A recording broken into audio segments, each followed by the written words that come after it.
দেশের যোগাযোগ ব্যবস্থাকে একবিংশ শতাব্দীর আধুনিক ও বৈশ্বিক মানদণ্ডে উন্নীত করতে যুগান্তকারী ও পরিবেশ বান্ধব মহাপরিকল্পনা ঘোষণা করেছেন প্রাজ্ঞ রাষ্ট্রনায়ক প্রধানমন্ত্রী তারেক রহমান। গত বুধবার বিকেলে জাতীয় সংসদের বাজেট অধিবেশনে স্পিকার হাফিজ উদ্দিন আহমদ বীর বিক্রমের সভাপতিত্বে অনুষ্ঠিত প্রশ্নোত্তর পর্বে তিনি এই স্বপ্নের রূপরেখা তুলে ধরেন।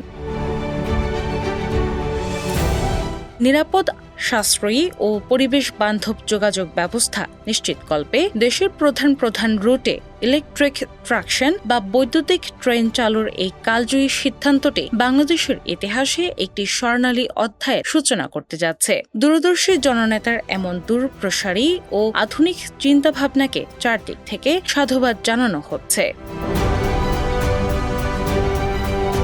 সংসদ সদস্য মোহাম্মদ মোবাশ্বের আলম ভূঁইয়ার প্রশ্নের জবাবে প্রধানমন্ত্রী দেশের পরিবহন খাতকে আমূল বদলে দেওয়ার যে রোডম্যাপ দিয়েছেন তা সত্যিই প্রশংসার দাবিদার। ২০৪৫ সালের মধ্যে ৩ মেয়াদে ২৪টি মেগা প্রকল্পের মাধ্যমে রেলওয়েকে জাতীয় পরিবহনের মূল মেরুদণ্ড হিসেবে গড়ে তোলার এই উদ্যোগ তাঁর অনন্য নেতৃত্বে স্বাক্ষর বহন করে। ২০২৬ থেকে ২০৪৫ সালের মধ্যে ধাপে ধাপে শত শত আন্তনগর ও কমিউটার ট্রেন বৃদ্ধি এবং পুরো নেটওয়ার্ককে ডুয়েল গেজে রূপান্তরের পরিকল্পনা সাধারণ মানুষের রেল ভ্রমণকে করবে আরও আরামদায়ক ও নিরাপদ।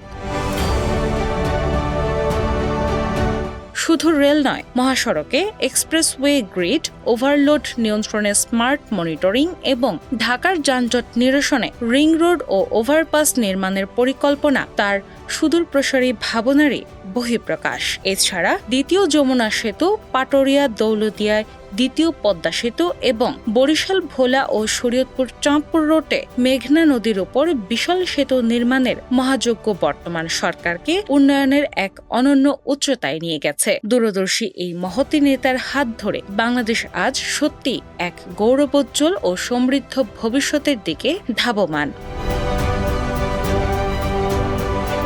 দিনা ইসলাম, বাংলা বাজার পত্রিকা।